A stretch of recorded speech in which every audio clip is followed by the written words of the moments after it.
Now this video is about how things work, and to start off I want to point out that most people don't want to know that there's a great conspiracy, because they would be in a kind of a moral dilemma where they would have to either admit that they're a coward, to some degree. Now, some people will find a way out of it, right? But at the same time, they feel that, they'll say, well, I have a family. Well, there's nothing I can do anyway. They'll find a way out of facing it directly, right? They're telling themselves something that allows them to avoid a shitstorm, a whole bunch of trouble. And then there are people who, if they admitted what was going on, they would stop what they're doing. They would try to do something about it. And they don't want to feel like they need to do something about it. So they don't want to highlight their own kind of moral deficiencies, their own insufficiencies. And so, that is one of the main kind of walls of resistance, forms of resistance I see. And I've seen it the whole time. And it's interesting because I think the political activist, the revolutionary, is facing his own kind of denial, where he believes in humans doing the right thing, right? Their ability to do the right thing against all odds and kind of come together as uncontrolled opposition. So when you have the few uncontrolled revolutionaries, such as myself, who are very active, it's almost like most of us, except for myself, myself excluded, believe in human potential, that somehow people are going to snap out of it and rally behind the person. They kind of feel like they're the center of the universe almost, that they're important enough that people, will help them out. And, more power to them. If that's what they believe, maybe they're right. I don't know.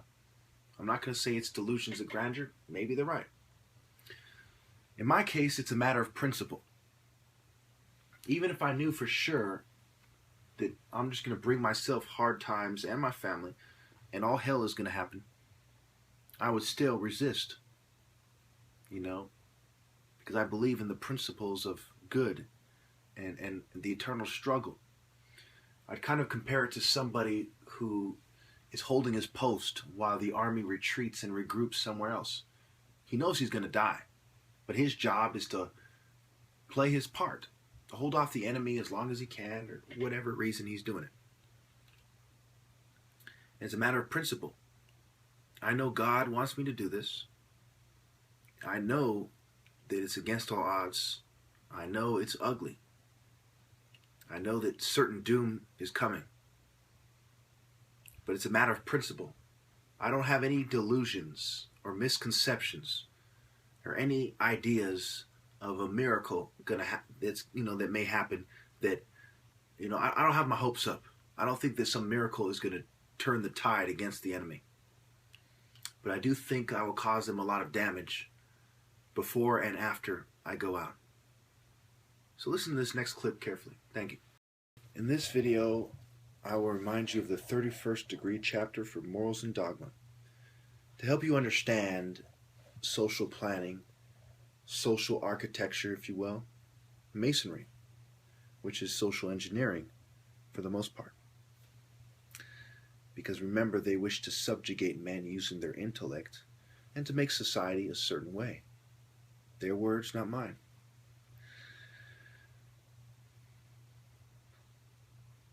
It says,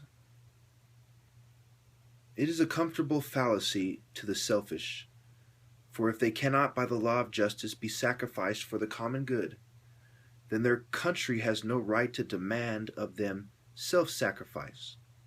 And he is a fool who lays down his life or sacrifices his estate or even his luxuries to ensure the safety or prosperity of his country.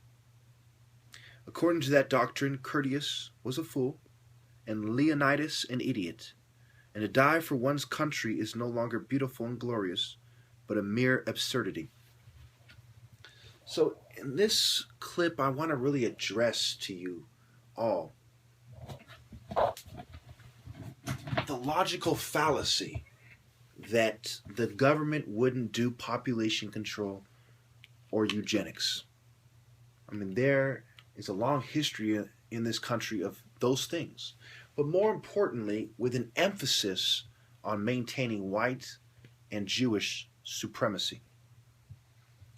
Anyone who has done their research knows that World War II was caused and fought mainly by, on the highest level that is, the people who were given the orders, whites and Jews. It was the Jewish boycott of Germany that really pissed them off, that caused the German backlash against the Jews. There were Zionist committees and meetings, conventions. This was a power struggle that killed a lot of white people and a significant number of Jews, regardless how you slice it. No one denies that a lot of Jews died in World War II. Even the Holocaust deniers. They deny how many Jews died in the Holocaust, or if there was even a Holocaust. But no one denies that a lot of Jews were killed by angry Germans, and a lot of Jews fought for the Russians, for instance, and different groups for Americans, and died in the war. No one denies that. No one denies that the Jews boycotted German goods around the world as best as they could. No one denies this. So when you look at this thing, right, it was a power struggle, economic, political, social, and otherwise. They cost a lot of lives. Going back to the, little bit I read from Morals and Dogma, 31st Degree chapter.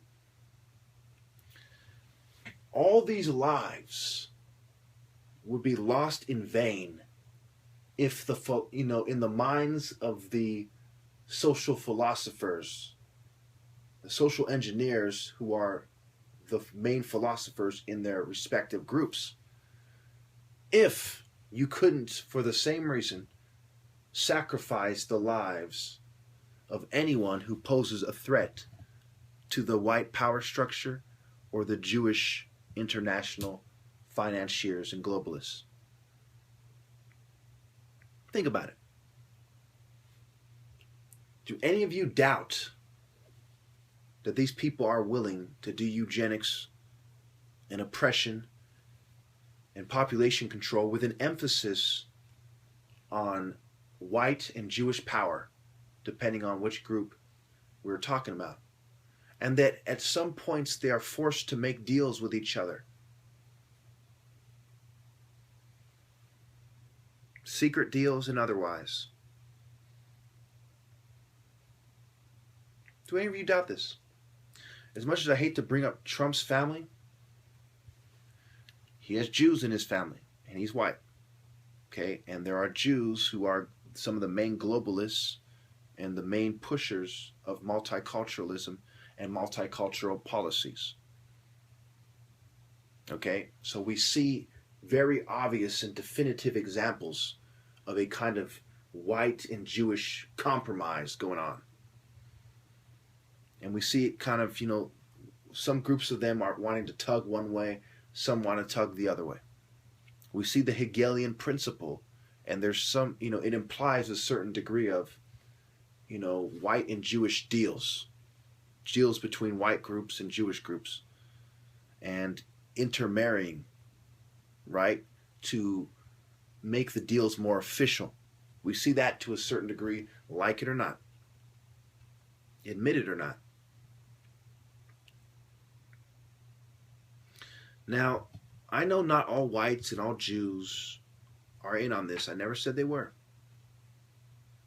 But I think that when you consider everything and how it is, you must know why they're doing this to me.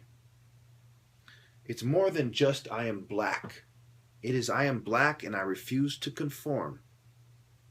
I refuse to be a slave in a slave system. A system that makes the awake, alert, and perceptive individual resent it. You say, look, these people claim that we're free, but we're slaves. Why should I or my descendants or anyone ever trust them again?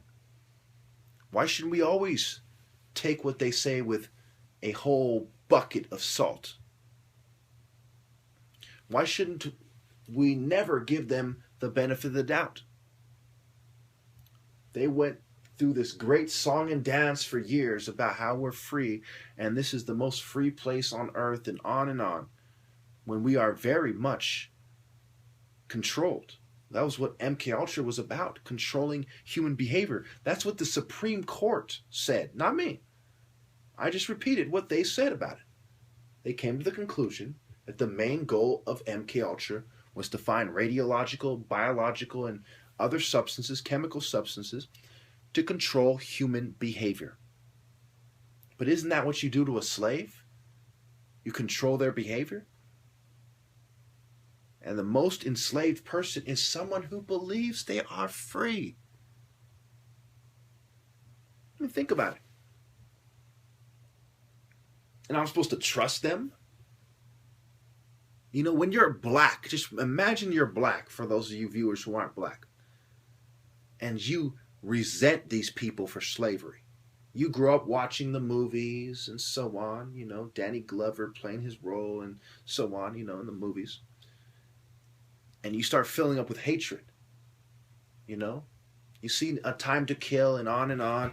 You see people taking shots at you, you know, once in a while, you know, when you're a little kid, racist little kid saying, oh, you're a monkey, or, you know, you were slaves or whatever. You see people kind of, you know, feeling sorry for you and trying to be your friend, trying to prove they're not racist, and everything that goes with it. Okay? Some of us even went as far as to say, if I was living back then, I would have joined a maroon colony. I would have been part of a slave revolt, John Brown, Nat Turner, the Haitian revolt, and so on. Right? We said, no, I wouldn't put up with this. Are you kidding me? Me? Never. I would fight to the death. And then as you grow older, you start piecing it together and you realize that, yes, we are still slaves. They are refining their Willie Lynch tactics. Why should I trust them? And when I get angry, and I apologize because I'm sure that in the course of the rest of my life, I will definitely insult whites and Jews on and off record in fits of rage or anger. Almost certainly. Because when you're aware of who the main oppressors are, do you not want to call them names? These are the same types of people that made a system, a slave system, where everybody but a small group of people, excuse me, are slaves. Everyone's slaves, the cops, everyone.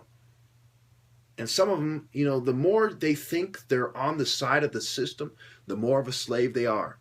You know, the more enslaved they are. This idea that you think that you're free, but you're actually a slave. You're a complete hopeless slave who's not going to try to free himself. Your freedom is out of the question because you don't even realize you're a slave. So how are you ever going to be free? You never will. Unless someone else frees you, which is doubtful. Freedom is something you got to die for. Because on this planet, in this country, the only time you will ever be free is when you die. The people that bootlick to Satan are possessed, so to speak, right? They're possessed with greed and things of this nature, you know, the desire to oppress. They're not free. They're victims. You know, they're slaves to greed. Greed is their god. They're slaves. But we are more obvious slaves. Just because they don't call it that doesn't change the fact that we are slaves. And some of us are fighting for our freedom, and we're more free than others, such as myself. We transcend, we resist, we defy, but we still have to follow rules that make us slaves. You know, I am a runaway slave who they're trying to catch and force to be a typical slave. While most of you listening to this are regular, typical slaves. If you're part of a controlled opposition movement, you're a slave. If you do what they want you to do and you contribute to this slave system, you're a slave.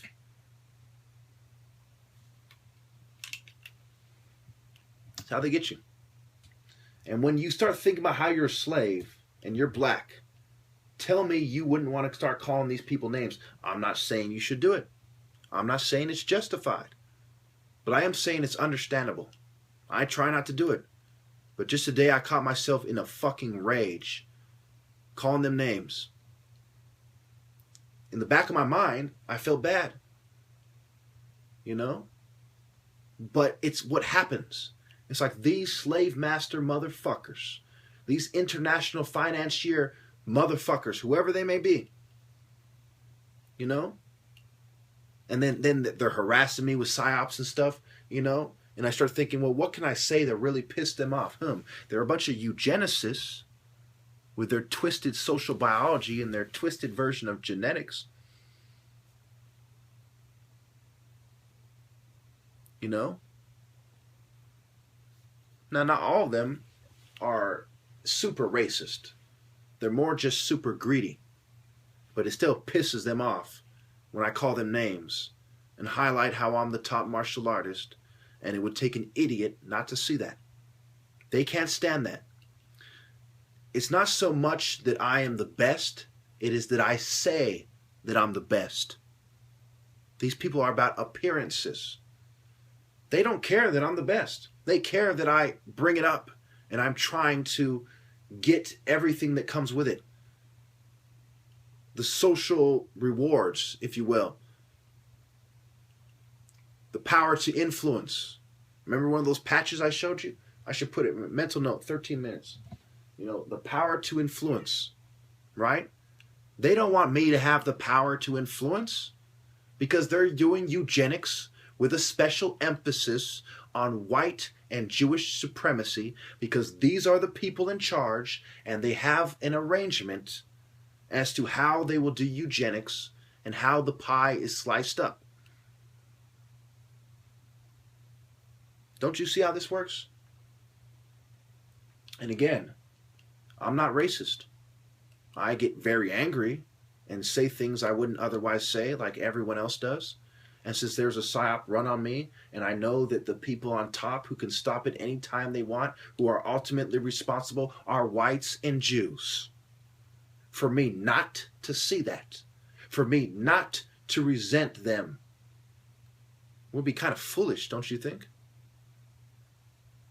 It's interesting how I'm the type of guy who wants to get along with everybody, wants to be everyone's friend. When people talk to me at the store, I don't say fuck off. I kind of smile, even though I feel awkward, you know. I say, yeah, you know. These people are the villains. These people want good men who deserve good things to be homeless. They don't want me to have my salad shelter. They don't want me to buy a bunch of big rigs, whatever they're called, those big trucks, go to Salinas every day, you know, or whenever possible, get a bunch of fresh vegetables and bring it back. They don't want that. Well, I'm out of time.